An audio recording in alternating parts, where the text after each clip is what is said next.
Haleluya. Shalom juga untuk semua rekan-rekan yang beribadah melalui live streaming. Tuhan memberkati, hadirat Tuhan juga menyertai Anda di tempat Anda. Praise the Lord, praise the Lord. Haleluya. God is good, God is good. Saudara, kita bersyukur ini minggu pertama di dalam bulan November, ya. 1 bulan sudah berlalu dalam pemeliharaan Tuhan dan tidak terasa 10 bulan kita melewatinya. Ya. Dalam anugerah Tuhan, Anda tetap sehat di tengah-tengah keadaan yang terkadang tidak mudah.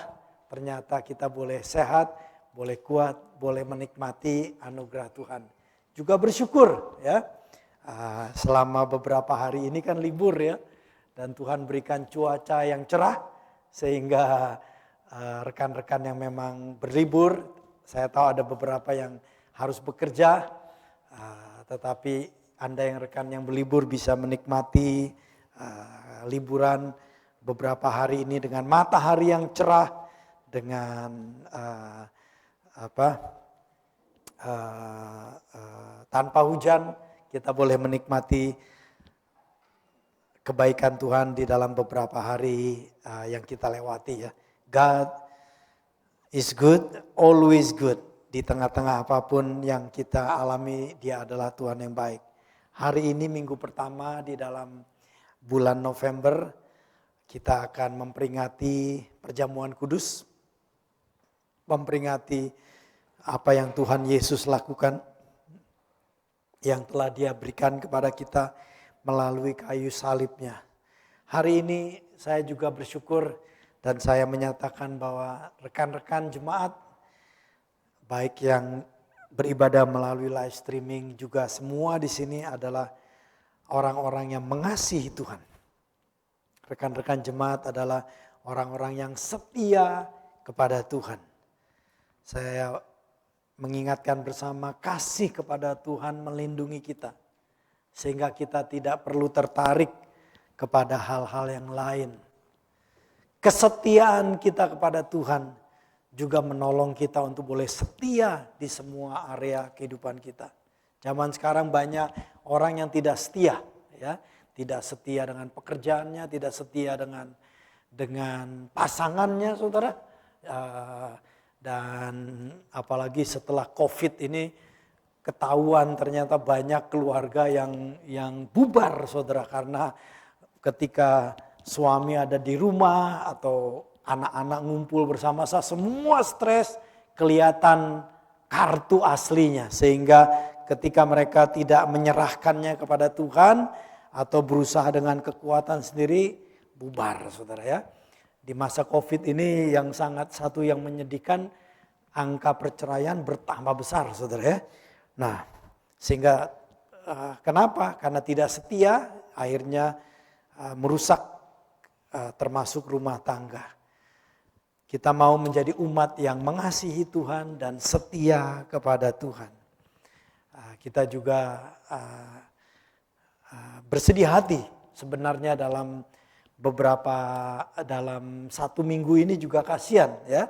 Kita berbelas kasihan kepada begitu banyak hal-hal yang tragedi yang ada, baik secara kejadian alam, bencana alam, terus kita tahu juga peperangan yang belum selesai di Ukraina. Kita berdoa dan berharap bahwa somehow dalam anugerah Tuhan boleh ada satu kerendahan hati kedua pihak sehingga mau melakukan satu kompromi yang sehat, yang wajar untuk boleh berdamai di tengah-tengah keadaan ini, ya. Dan juga tragedi-tragedi jatuh dari jembatan. Kalau Anda tahu di India ada 100 orang lebih mati, 130-an kalau tidak salah, ya, karena jatuh dari jembatan yang terputus, ya.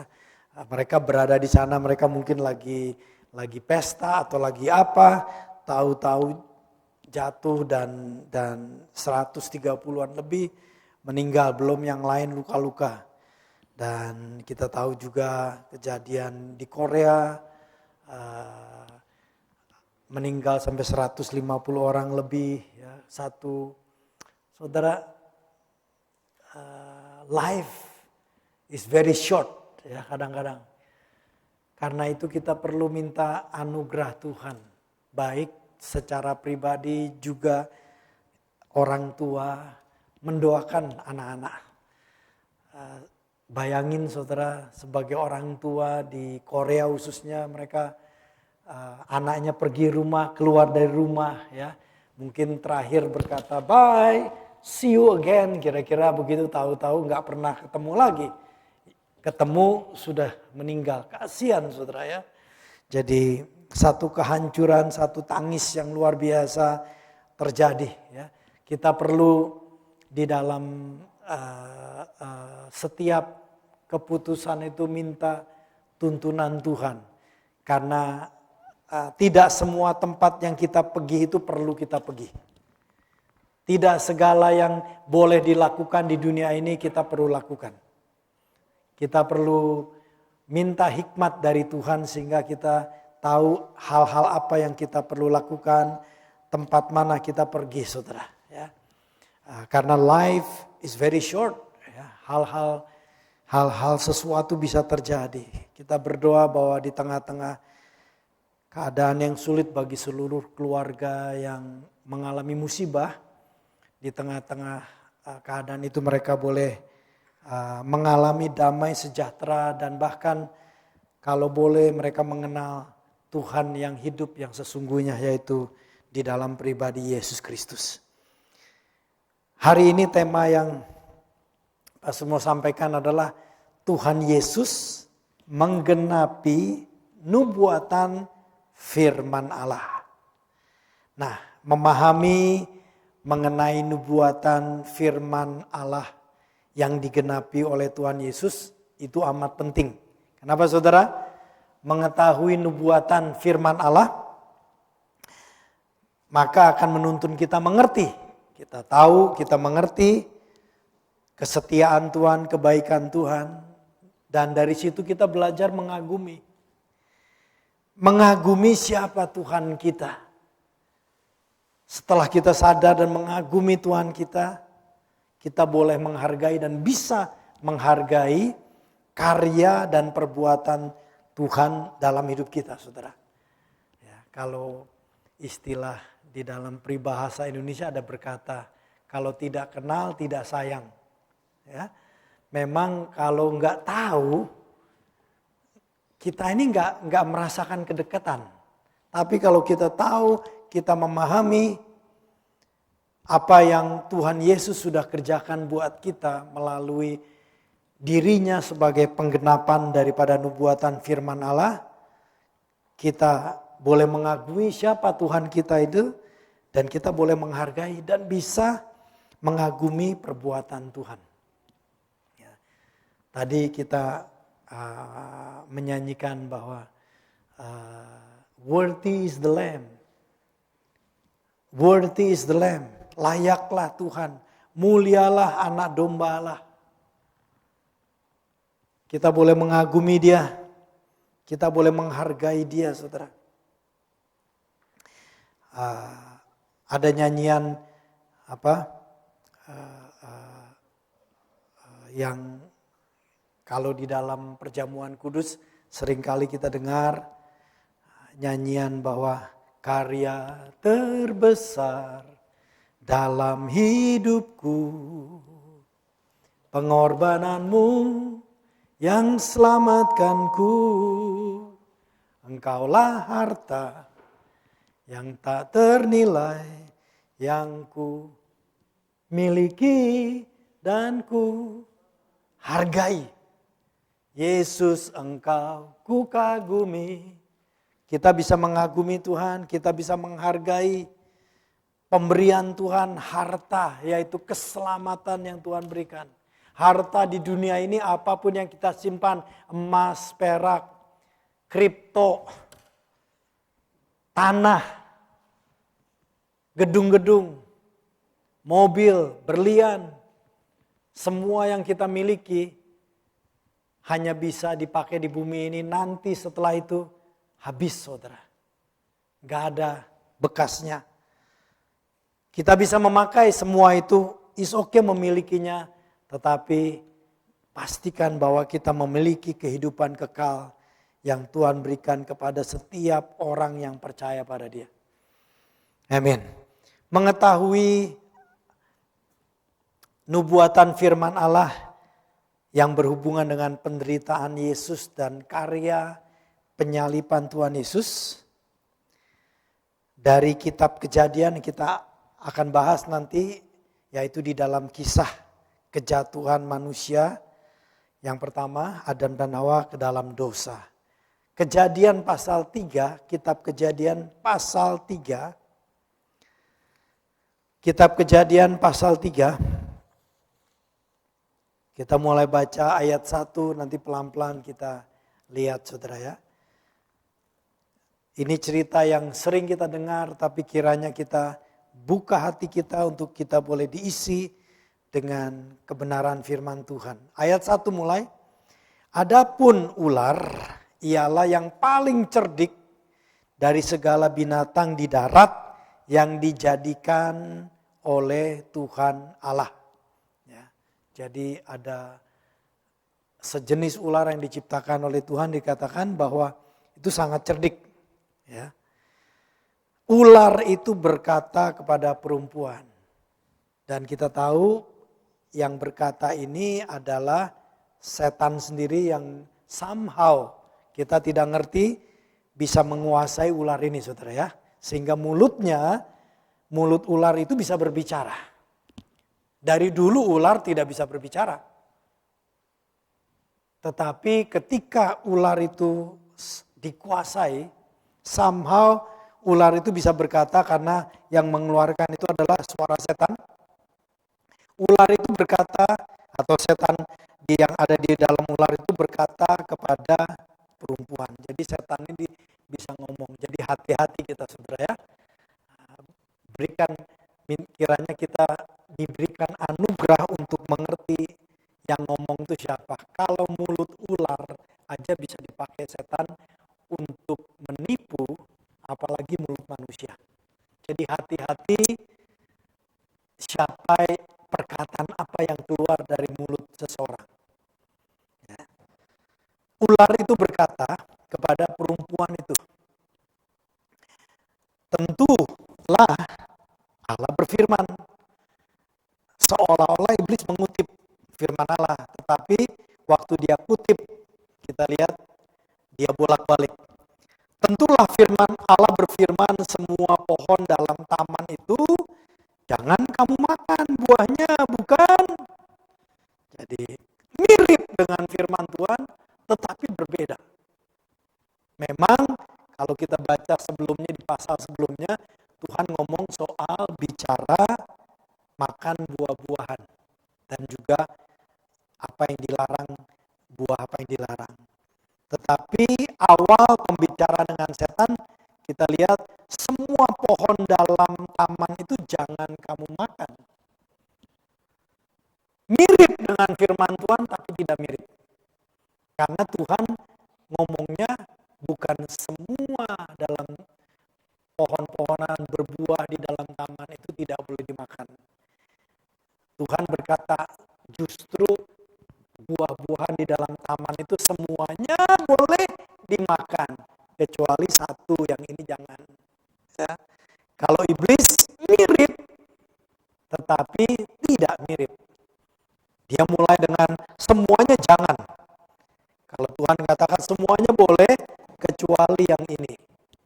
Kita berdoa dalam hidup ini bahwa kita ini tahu yang mana boleh. Tuhan itu pribadi yang kekristenan itu bukan nggak boleh ini, nggak boleh itu, nggak boleh. Bukan saudara.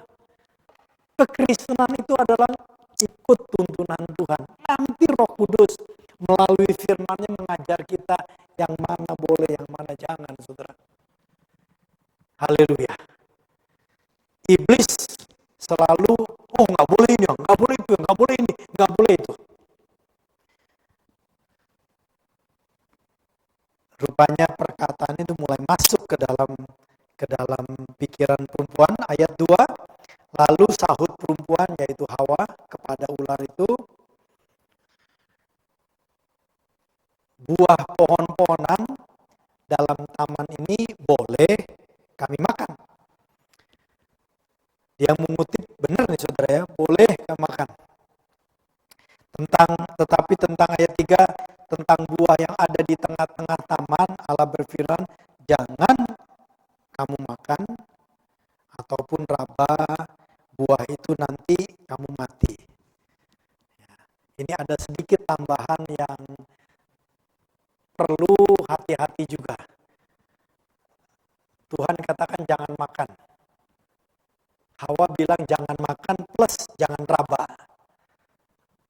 Tuhan tidak bilang jangan raba loh saudara. Tuhan bilang jangan makan. Artinya kalau jangan makan jangan sentuh. Bisa ngerti saudara? Tapi Hawa ini bilang jangan makan, jangan raba. Jadi sudah mulai ada pikiran dia. Kayaknya menarik, paling tidak dipegang dulu deh. Biasa kan kalau orang Indonesia, Hawa itu orang Indonesia tuh. Kalau beli mangga dipencet-pencet dulu. Beli ini dipencet-pencet dulu kan. Ya. Kita orang Indonesia betul. Kalau beli di pasar itu di Jepang aja juga biasa kita pencet ini, pencet ini. Kalau orang Jepang kan nggak dilihat, ambil gitu ya. Kalau kita suka pencet. Hawa ini termasuk orang Indonesia ya.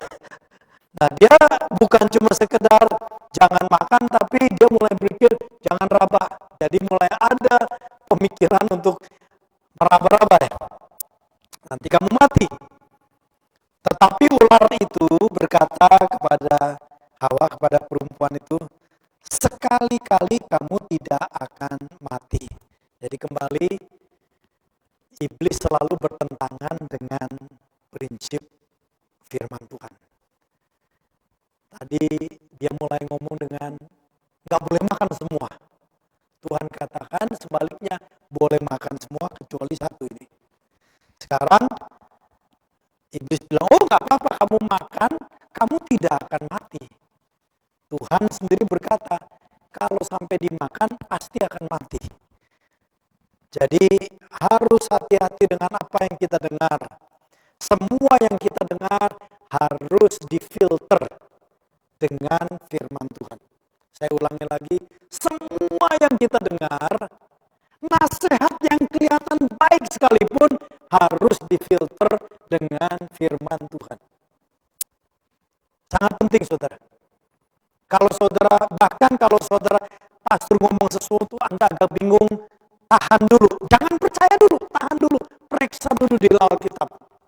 Saya mau Anda menerimanya karena engkau tahu firman Tuhan. Kita harus jadi cerdik. Kalau mulut ular bisa dipakai sama iblis, saya harus hati-hati. Mulut saya kalau tidak hati-hati bisa dipakai oleh si musuh untuk menjatuhkan umat Tuhan. Hati-hati. Juga dengan mulut kita hati-hati. Semua harus difilter dengan kebenaran firman Tuhan.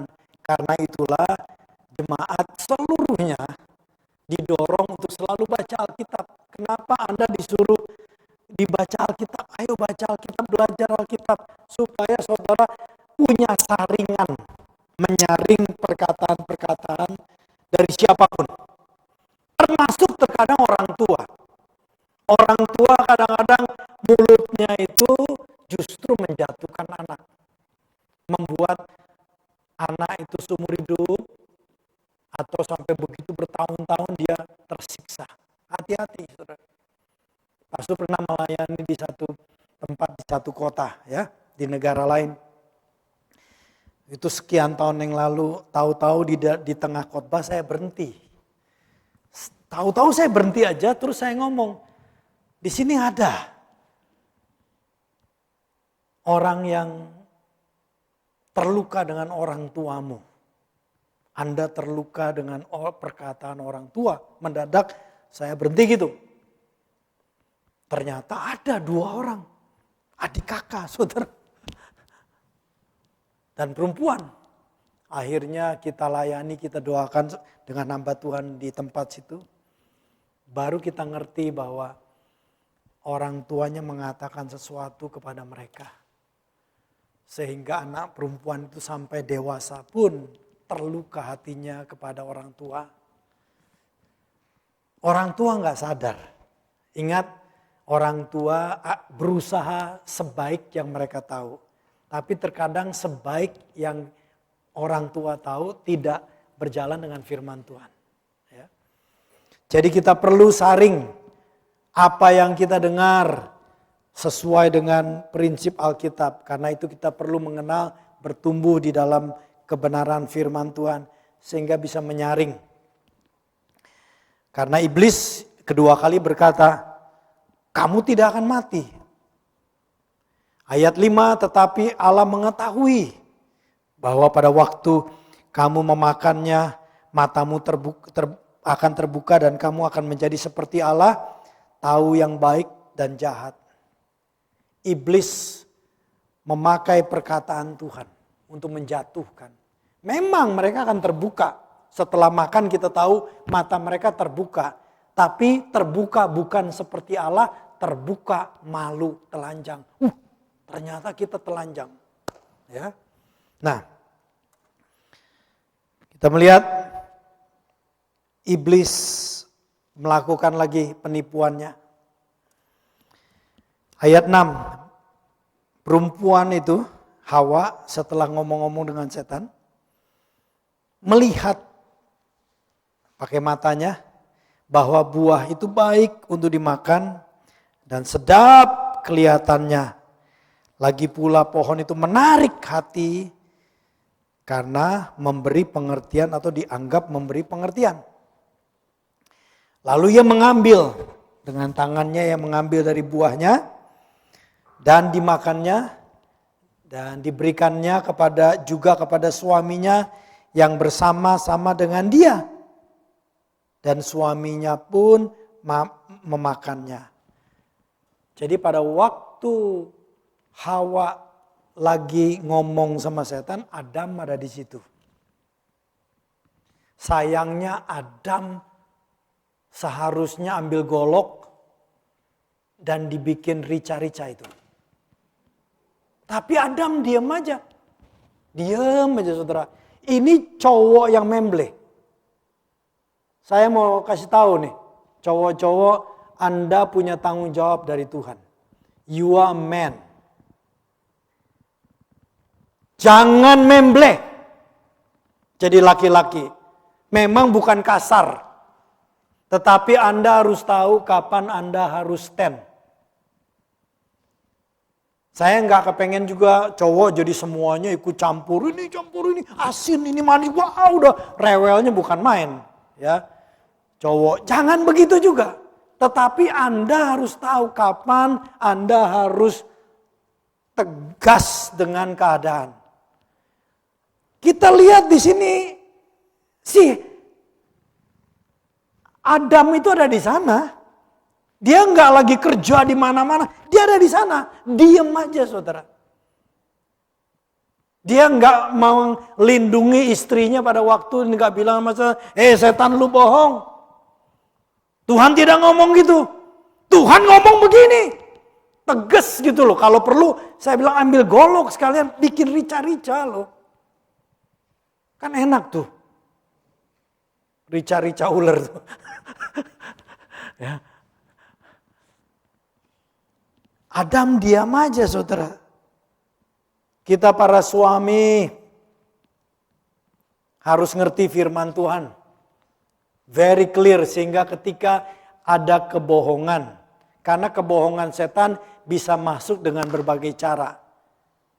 Kalau dia tidak masuk kepada Anda sebagai suami mungkin bisa masuk kepada anak, bisa lewat istri juga. Jadi harus tahu para suami atau calon-calon suami di sini bertumbuhlah dalam kasih karunia Tuhan, bertumbuh di dalam jalan-jalan Tuhan, mengenal kebenaran firman Tuhan supaya Anda bisa melindungi keluargamu. Amin saudara. Haleluya. Jadi kita lihat tidak ada reaksi sama sekali dari Adam ini. Dia diam aja di situ. Ketika istrinya ngambil pun dia diam aja. Mestinya kan dia langsung pegang tangan dia. Never, never.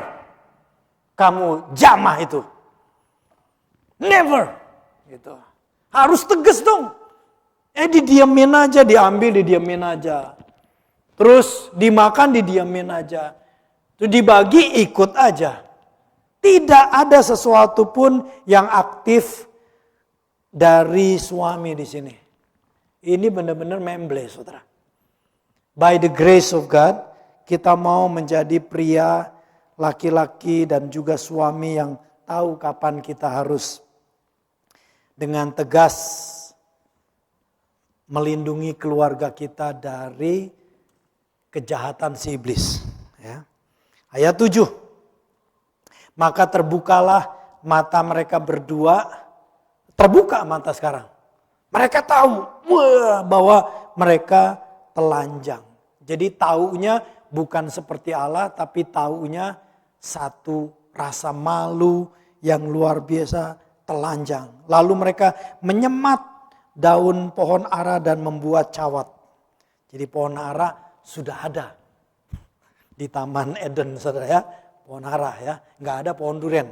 Saya tidak tahu durian, tapi yang jelas pohon ara ada ya. Ditaruh daunnya pakai cawat. Ayat 8, ketika mereka mendengar bunyi langkah Tuhan Allah yang berjalan-jalan dalam taman itu pada waktu hari sejuk. Pada waktu hari yang enak, cuaca yang enak, Tuhan datang ke taman itu dan mendengar langkah Tuhan. Saya nggak tahu apakah ini pada musim gugur ya. Karena kan kalau musim gugur kita jalan kan penuh dengan dengan daun-daun yang rontok bisa kresek-kresek gitu ya. Kadang-kadang senang ya. Karena saya juga senang saudara, kadang-kadang saya sengaja lewat di taman yang gede yang banyak daunnya rontok, terus saya jalan-jalan kresek-kresek gitu ya. I don't know ya. So Tuhan jalan. Jadi saya nggak tahu apakah ini musim musim gugur ya, I don't know ya. Tapi mereka dengar langkah kaki Tuhan. Saya percaya Tuhan jalannya tidak kayak nonton film raksasa sama yang kerdil bergetar normal. Tapi rupanya ada daun-daun yang bisa terinjak dan sebagainya mereka dengar. Dan waktu mendengar Tuhan memasuki dan berada di Taman Eden itu, bersembunyilah manusia dan istrinya terhadap Tuhan Allah di antara pohon-pohonan dalam taman. Ya. Ketika mereka terbuka matanya, mereka sadar, mereka lihat mereka telanjang, ada satu rasa malu yang luar biasa, satu ketakutan yang luar biasa, sehingga ketika Allah datang masuk ingin bersekutu dengan ngobrol-ngobrol dengan mereka, mereka malah bersembunyi, Adam dan Hawa itu terhadap Tuhan bersembunyi. Tetapi ayat 9, Tuhan memanggil manusia. Manusia bersembunyi, Tuhan panggil. Dan Tuhan berfirman, di manakah engkau? Ya. Kita tahu Tuhan itu maha tahu. Ya. Maha tahu artinya tahu. Tapi di sini Tuhan bilang, di manakah engkau? Sepertinya pertanyaan itu sepertinya Allah tidak tahu. Senang apa saudara? Ya. Kalau saya bilang, di mana ya si A? Di mana ya?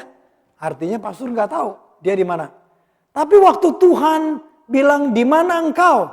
Karena dia maha tahu, Tuhan tahu. Tapi Tuhan tetap tanya, di mana engkau? Di manakah engkau? Nah saudara harus mikir, kayak begini-gini ini mulai merenungkan, kenapa ya? Tuhan kan disebut Maha Tahu, tapi kok dia tanya, di mana engkau? Sepertinya jadi Tuhan tidak tahu.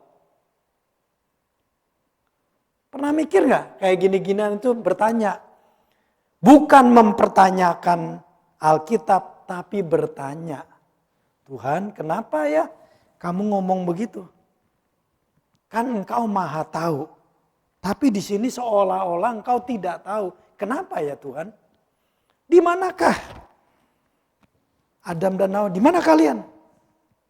Nah, pertanyaan itu bukan untuk Tuhan. Artinya bukan menyatakan bahwa Tuhan itu tidak tahu. Bukan. Tetapi pernyataan yang menjadi pertanyaan dari Tuhan, di mana engkau? Tuhan tanya sama Adam dan Hawa. Di mana level persekutuan kamu dengan aku? Di mana? Biasanya kalau aku datang kita ngobrol. Biasanya ketika aku masuk ke dalam taman kamu bisa menikmati aku. Tapi sekarang ternyata kamu ketakutan. Ternyata kamu bersembunyi. Aku tahu kamu ada di balik pohon. Orang di dalam neraka aja Tuhan tahu kok. Mazmur mengatakan, Daud berkata, seandainya aku pergi sampai ke alam maut pun engkau ada di sana. Jangan pikir yang berkuasa atas neraka setan. No. Tetap Tuhan berkuasa. Haleluya. Jadi Tuhan tahu dia di sana. Tapi Tuhan mempertanyakan di mana level persekutuanmu dengan aku. Biasanya kamu bisa menikmati persekutuan dengan aku. Sekarang kok engkau bersembunyi. Engkau menjauh. What's going on? Di mana engkau? Artinya apa yang terjadi dengan hatimu? Saudara, kalau saudara dulu, saudara suka ke gereja. Disuruh pulang sampai Pastor Lucy, Pastor Kai bilang, ayo anak-anak pulang. Gak mau pulang. Saya bersyukur banyak anak-anak kita tuh kalau disuruh pulang nangis-nangis dulu. Pengennya main di gereja. Yang mungkin senang mainnya juga ya. Tapi saya bersyukur kepada anak-anak yang disuruh pulang. Wah, pengennya main di gereja. Menikmati. Dengan teman, dengan apapun yang ada. Kita mungkin dulu ke gereja senang. Setahun yang lalu, 2 tahun yang lalu, 10 tahun yang lalu. Senang ke gereja. Hari Minggu adalah hari yang dinanti-nantikan. Tapi setelah sekian tahun, kalau bisa Anda nggak ke gereja.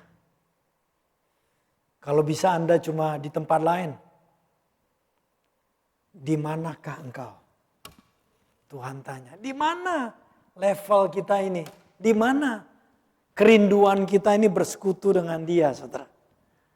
Tuhan datang. Dengar suaranya mereka lari. Mereka bersembunyi. Dan di sini yang luar biasa. Adam dan Hawa jatuh berdosa pun Tuhan tetap yang datang duluan. Haleluya. Tuhan yang nyariin. Ini yang saya bersyukur. Dari awal kita lihat Tuhan itu Tuhan yang baik, luar biasa. Tuhan yang berbelas kasihan kepada manusia. Tuhan yang ingin menyelamatkan manusia. Jadi waktu Adam dan Hawa berdosa Tuhan tahu. Justru Tuhan yang cariin masuk ke dalam taman itu. Justru Tuhan yang panggil. Lalu ia memanggil. Tuhan memanggil mereka. Saudara, kita melihat orang-orang, mungkin saudara tahu orang yang pernah ke gereja. Atau saudara tahu orang yang Kristen sebelumnya sekarang sudah jauh kemana. Saudara jangan berkata, wah memang orang itu Tuhan sudah gak suka sama orang itu. No. Tuhan tuh pengen deket. Bahkan Tuhan panggil. Cuma mereka gak denger aja. Tidak bisa dengar panggilan Tuhan. Tuhan panggil.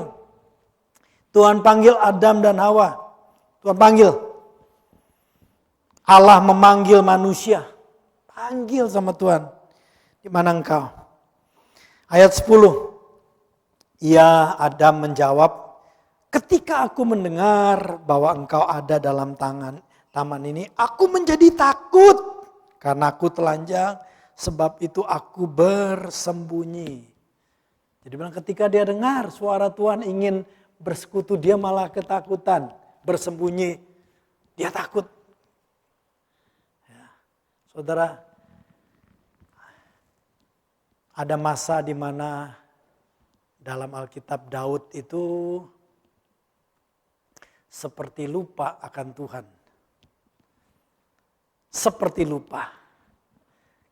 Makanya di dalam Mazmur 103 ada pernyataan begini. Tiba-tiba di Mazmur 103 itu Mazmur Daud dia ngomong begini. Hai jiwaku, pujilah Tuhan. Hai segenap batinku, pujilah Tuhan. Kenapa saudara dia ngomong begitu? Karena di dalam jiwanya ada satu kedinginan.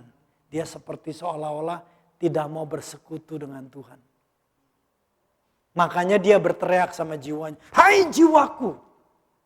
Jadi dia kalau kita ngelihat seperti orang gila. Ngomong sama jiwanya sendiri. Tapi terkadang dalam Tuhan Anda perlu ngomong sama jiwamu. Ketika Anda sudah ogah berdoa, ngomong sama jiwamu. Jiwaku, kenapa kamu? Kenapa kamu tidak suka memuji Tuhan? What's going on with you? Ngomong sama jiwa kita. Daud, sebaliknya pada waktu Daud ada di dalam level yang tinggi bersama Tuhan, dia bilang begini saudara, ketika orang berkata, mari kita pergi ke rumah Tuhan. Dia jawabnya gimana? Let's go. Let's go. Bersukacita. Aku bersukacita ketika orang-orang berkata mengajakku ke rumah Tuhan. Kan ada nyanyian kan gitu ya. Di dalam Mazmur. Kenapa dia bisa berkata gitu? Karena level perjalanan dengan iman Tuhan dengan dekat. Jadi begitu hal-hal rohani langsung kegairahan datang. Langsung dia senang. Aku bersukacita ketika orang-orang berkata mari kita ke rumah Tuhan.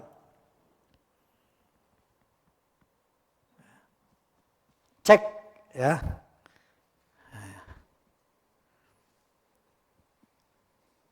Kita perlu bertanya kepada diri kita nih. Di mana kita ini? Di mana level keinginan kita bersekutu dengan Tuhan? Di mana kamu? By the grace of God nanti kita mau ambil perjamuan kudus. Ingat, Tuhan memanggil Anda untuk bersekutu. Waktu kita mengambil perjamuan kudus ini, Tuhan tolong hatiku untuk juga ingin bersekutu dengan Engkau. Seperti Allah yang datang menghampiri Adam dan Hawa pergi masuk ke Taman Eden.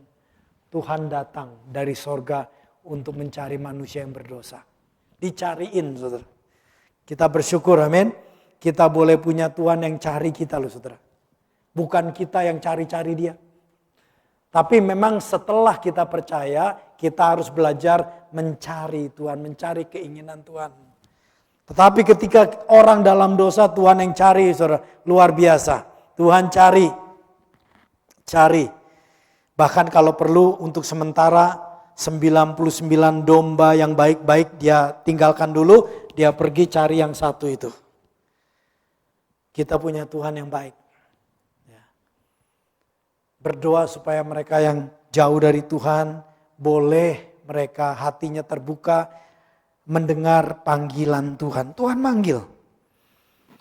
Tetapi Adam ketika dihampiri justru Allah, ketika Allah mau mendekat kepada dia, Adam reaksinya aku menjadi takut karena aku telanjang, aku bersembunyi.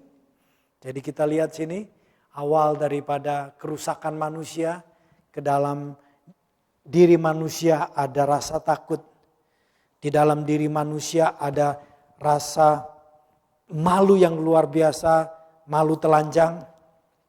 Ya. Saudara, anak-anak kecil,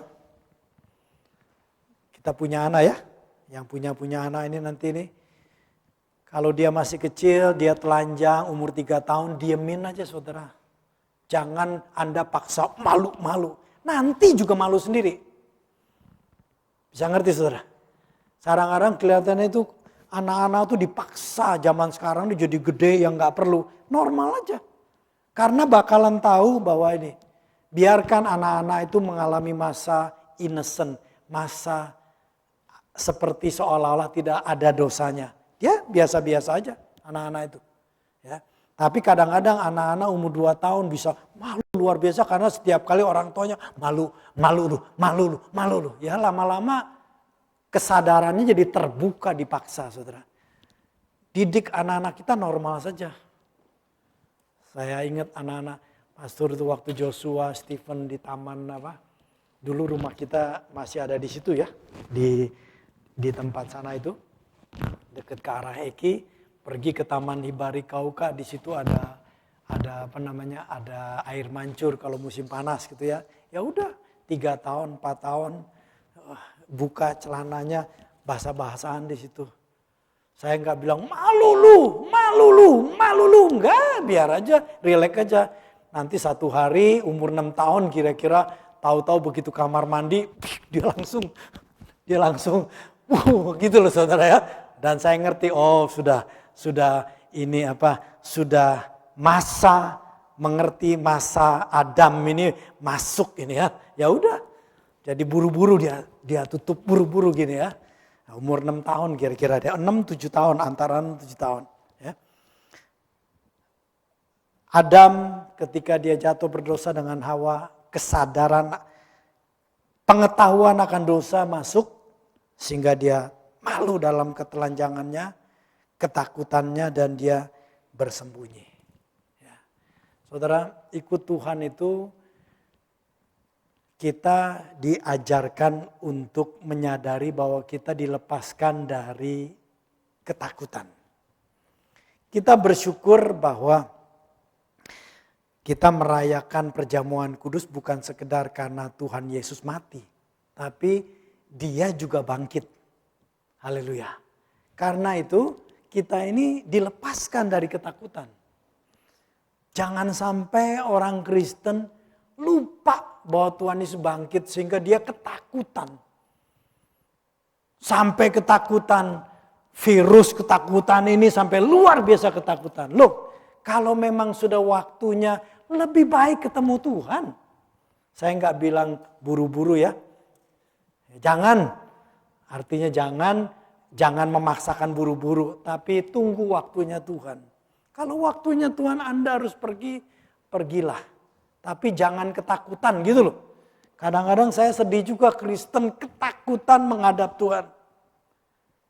Justru kalau waktunya harus pergi, kita ini bersyukur ketemu juru selamat kita. Yang kita setiap hari kita agungkan, yang setiap hari kita minggu, setiap kita tinggikan, kita layani, kita bersyukur. Jangan sampai seperti Adam dan Hawa begitu Tuhan samperin, mau ngajakin ngomong malah ketakutan. Kalau Tuhan mau ngajak Anda bersyukur. Saya nggak bilang Tuhan buru-buru, bukan. Tapi kalau memang saya harus pergi, it's okay. Haleluya. Karena apa? Dia sudah bangkit. Dia melepaskan kita dari ketakutan kita.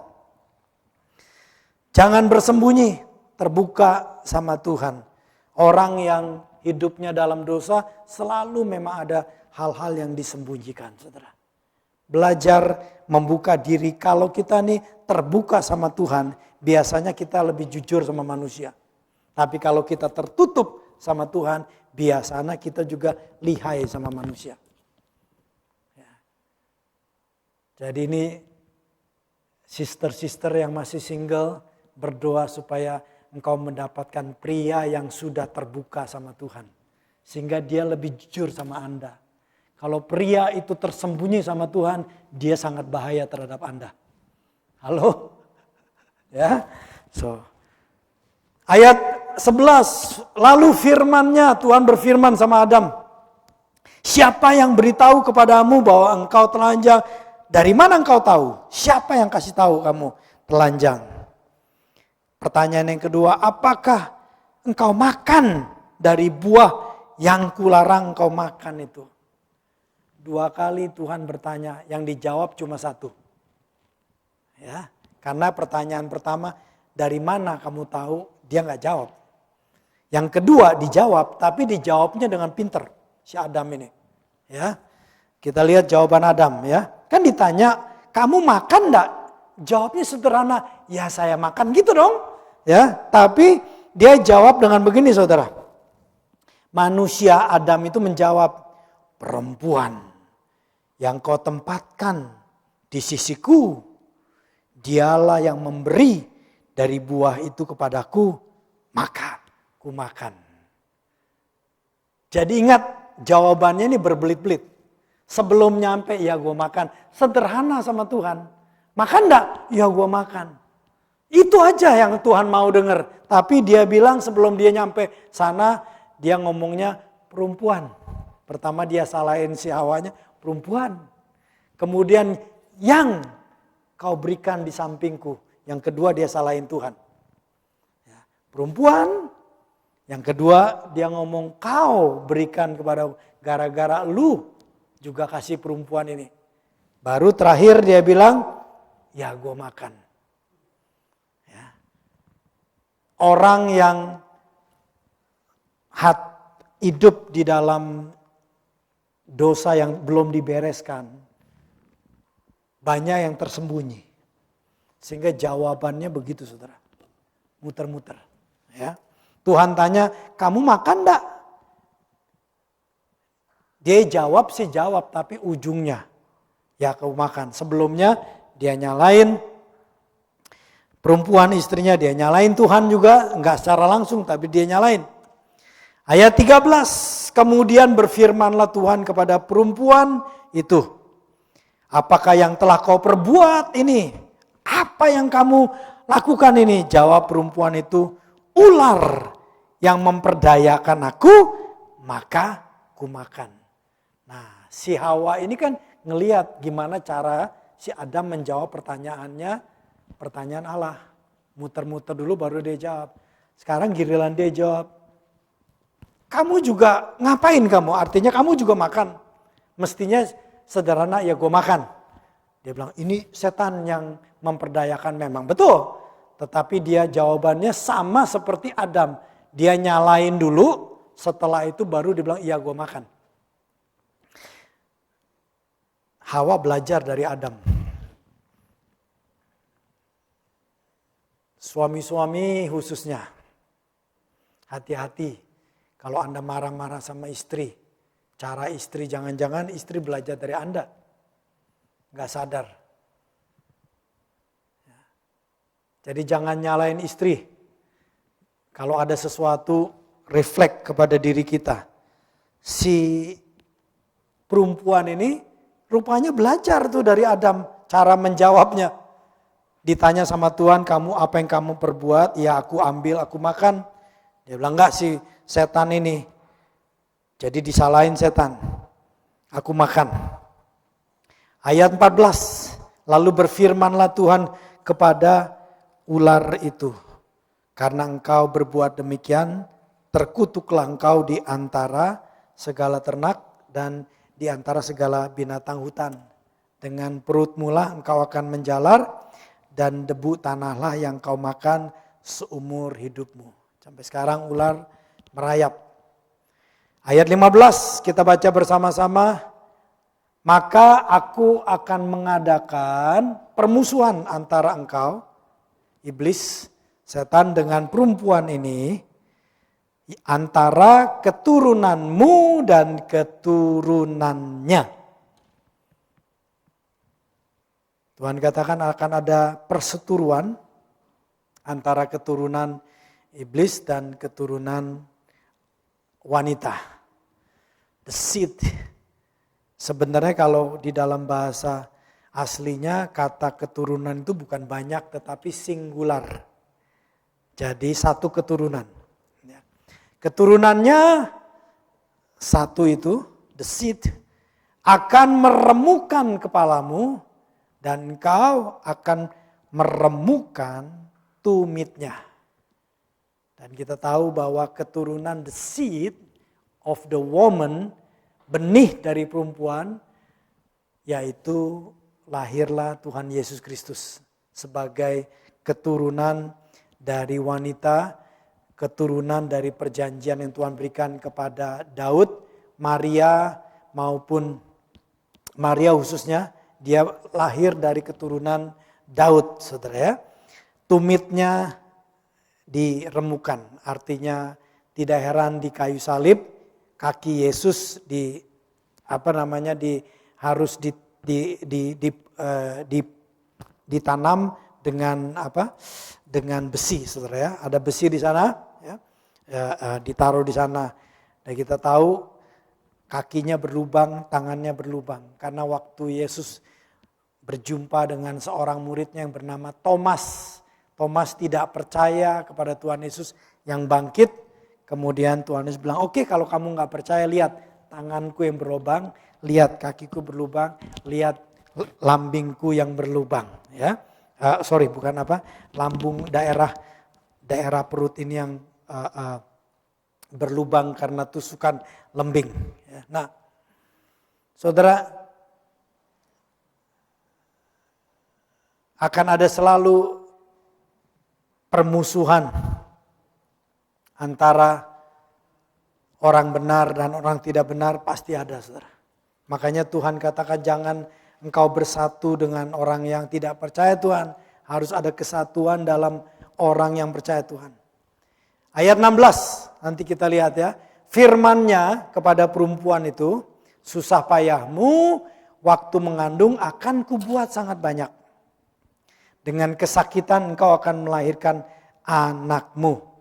Namun engkau akan birahi kepada suamimu dan suamimu akan berkuasa atasmu. Saya khotbah ini di tempat lain ada yang ngomong para suaminya begini. Ada suami bilang, amin, aku berkuasa atas istriku. Saya bilang, yes, kamu memang berkuasa atas istrimu. Tetapi di dalam Alkitab, karena Yesus yang berkuasa adalah Tuhan Yesus. Kalau Tuhan Yesus berkuasa atas istrimu, maka engkau akan bisa mengatur istri dengan enak. Haleluya. Dan juga kalau suami di atasnya ada Tuhan Yesus, dia bisa mengatur istrinya dengan lebih bijaksana. Ya. Jadi ayat ini bukan memenangkan diri laki-laki, aku berkuasa atas istriku, ya.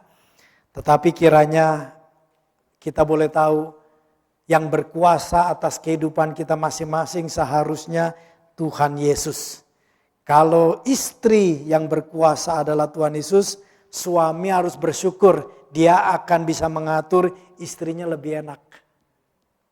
Haleluya, ya.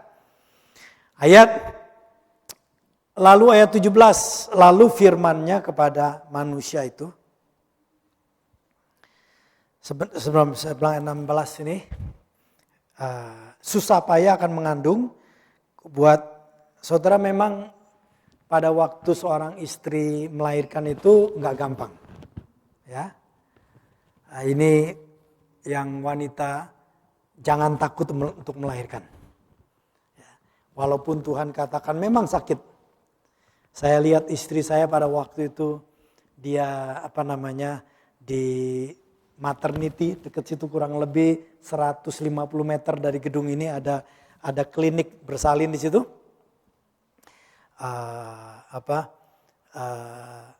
Saya lihat bagaimana waktu istri contraction luar biasa, memang sakit.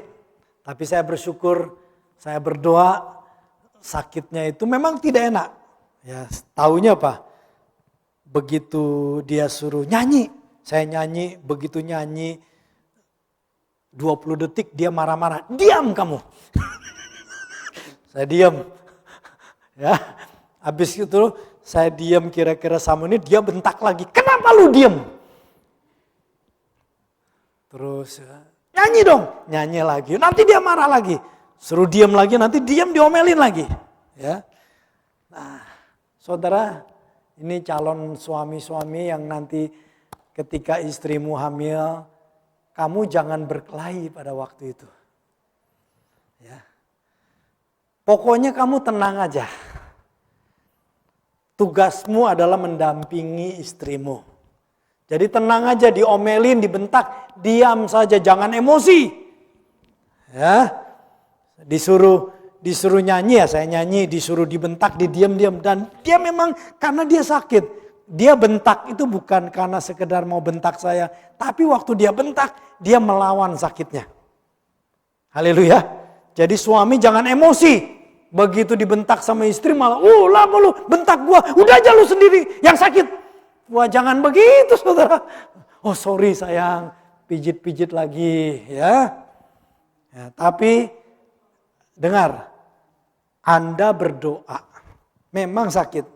Tetapi kalau kita mempercayakan kepada Tuhan, kasih karunia Tuhan boleh bekerja. Ya.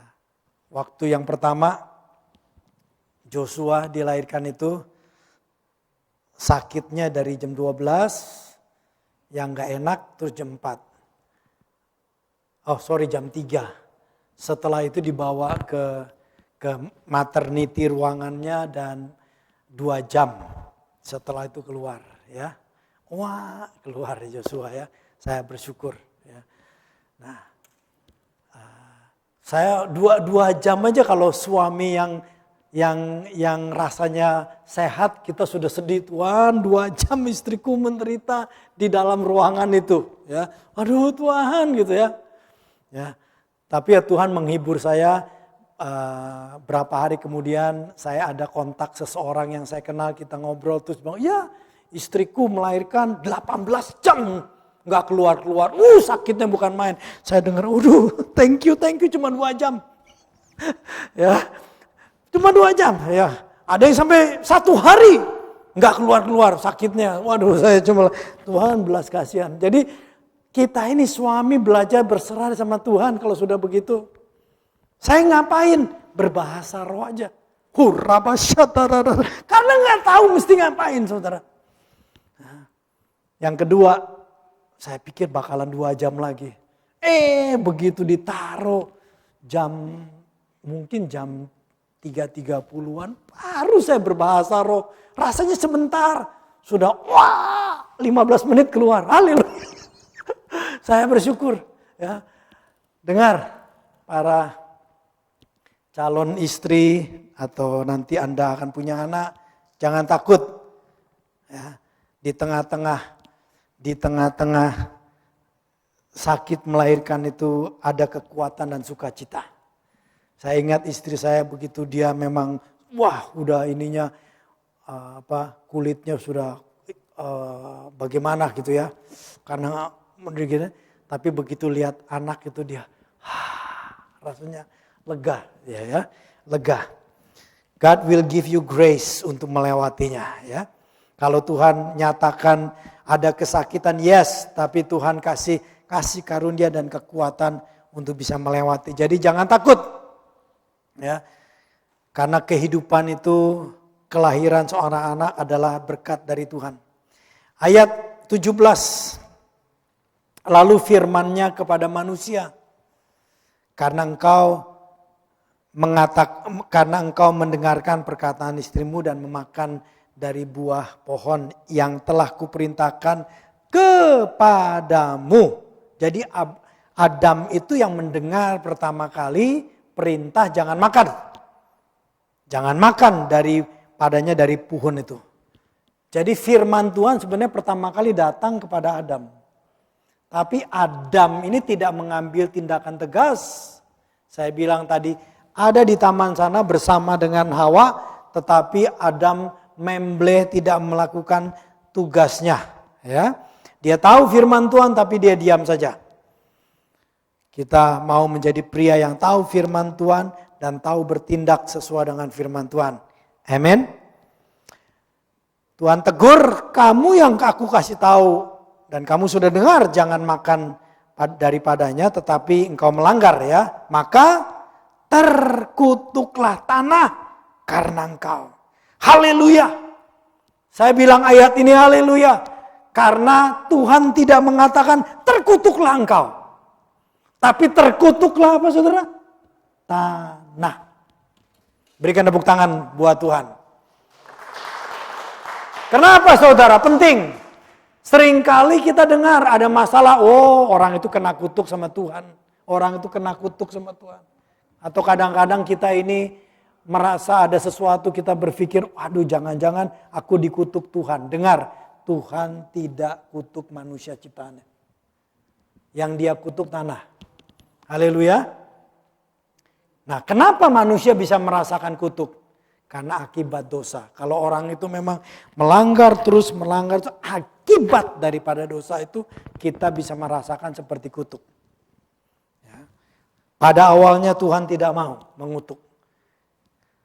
Hanya manusia yang keras kepala.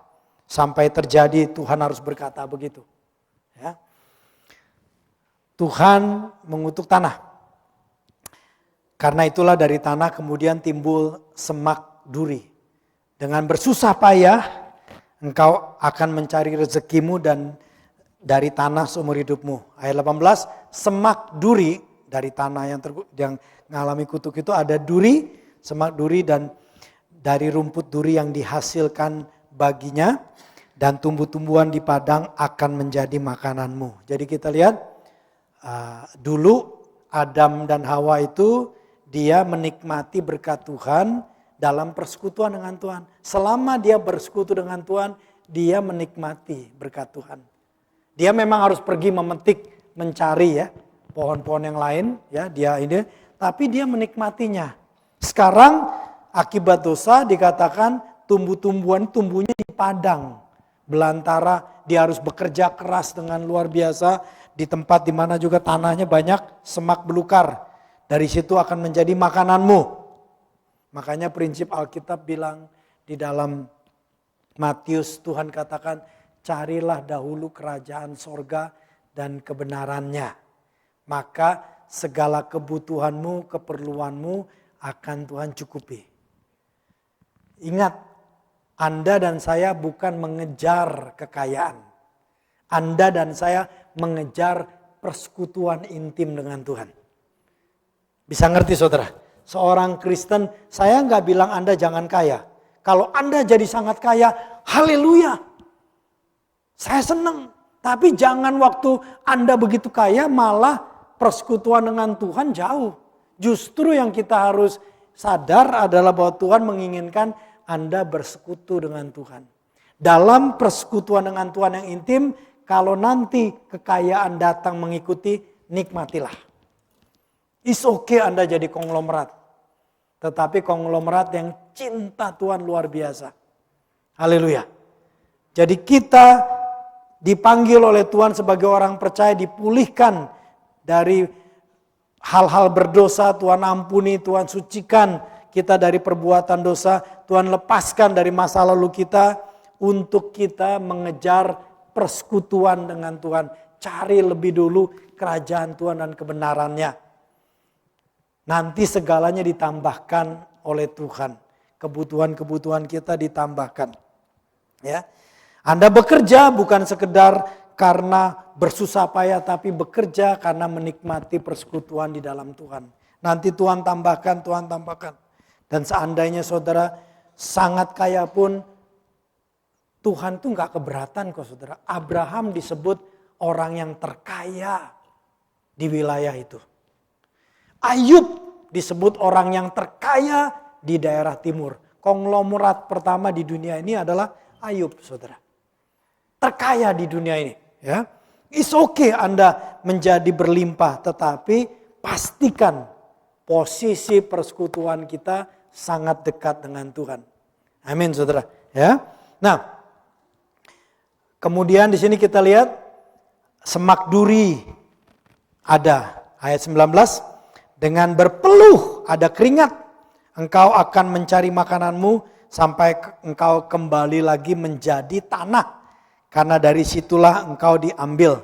Sebab engkau debu dan engkau akan kembali menjadi debu. Sejak itulah proses kematian di dalam tubuh manusia terjadi. Sehingga satu hari Adam pun dia harus kembali menjadi debu. Kita kembali, tubuh kita akan menjadi debu. Ya. Nah di sini tadi tema bahwa Tuhan Yesus yang menggenapi nubuatan firman Allah, penderitaan dan penyaliban Yesus menggenapi nubuatan firman Allah tentang rencana keselamatan. Tadi kita lihat salah satu pernyataan bahwa manusia akan berpeluh. Ada keringat yang luar biasa. Saudara, Lukas pasal 22 ayat 44, Lukas 22 ayat 44, pada waktu Yesus dalam doanya, pada malam sebelum dia ditangkap, penderitaannya sudah mulai, ia sangat ketakutan dan makin bersungguh-sungguh berdoa. Peluhnya menjadi seperti titik-titik darah yang bertetesan ke tanah.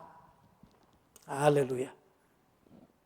Jadi tetes keringat Tuhan, tekanan yang luar biasa, penderitaannya.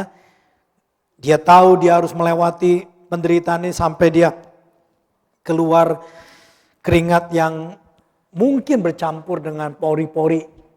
Pori-pori keluar sehingga pecah dan ada sedikit darah, makanya dikatakan seperti titik-titik darah. Mungkin bercampur dengan terluka di bagian kulitnya dalam tahanan yang luar biasa, dia berkeringat, berpeluh luar biasa, menetes ke tanah. Tanah ditebus oleh Tuhan, ya. Haleluya. Semak duri pun dipulihkan oleh anugerah Tuhan. Semak duri kita tahu pada waktu Yesus ditangkap, disiksa, dia dimahkotai dengan mahkota duri. Mahkota ditaruh di kepalanya. Di kepala, saudara. Pikiran. Tuhan mau memulihkan pikiran manusia. Pada waktu Adam dan Hawa, khususnya Hawa dilihat, dikatakan dia dikasih tahu sama setan. Kemudian dia mulai mikir, wow, ternyata pohon itu ini ya bisa kasih pengertian. Ternyata pohon itu menarik ya. Ternyata pohon itu bakalan enak dimakan. Jadi pikiran Hawa sangat bertentangan dengan firman Tuhan. Melalui mahkota yang Tuhan tanggung pada kepalanya, Tuhan mau memulihkan pikiran manusia supaya bisa tunduk kepada firman Tuhan, tunduk kepada kehendak Allah. Haleluya. Ketika saudara dan saya mengambil perjamuan kudus, ingat bahwa Tuhan pernah memakai mahkota durinya supaya kita manusia pikirannya tunduk kepada Tuhan. Kalau kita mau melawan, pikiran kita mau melawan firman Tuhan, minta kasih karunia Tuhan. Karena dia sudah tebus itu, pikiran yang melawan, yang bertentangan dengan firman Tuhan. Kemudian di sini kita mulai mikir, waktu disalibkan, matinya disalib, saudara. Saudara, kenapa pilihannya harus salib? Pernah mikir, saudara ya? Kan kalau mau istilahnya disembeli, kalau domba kan, kalau domba itu kalau mau disembeli kan lehernya digorok ya, saudara ya. Normalnya gitu ya. Orang maksud kita bodoh. Kenapa harus pilihannya Allah Bapa memilih salib? Sebab kalau kambing domba digorok itu dia mati, tangannya diikat nggak diapa-apain, cuma digorok ininya. Tetapi harus pakai tangan di sini. Dengar, tangan pun ditebus oleh Tuhan. Karena pada waktu Adam, terutama Hawa, dia mengambil pohon itu. pakai tangan saudara. Perbuatan dosa pada tangannya dipulihkan. Tuhan, tangan yang mengambil buah terlarang itu Tuhan pulihkan dengan paku yang melukai pada tangan itu.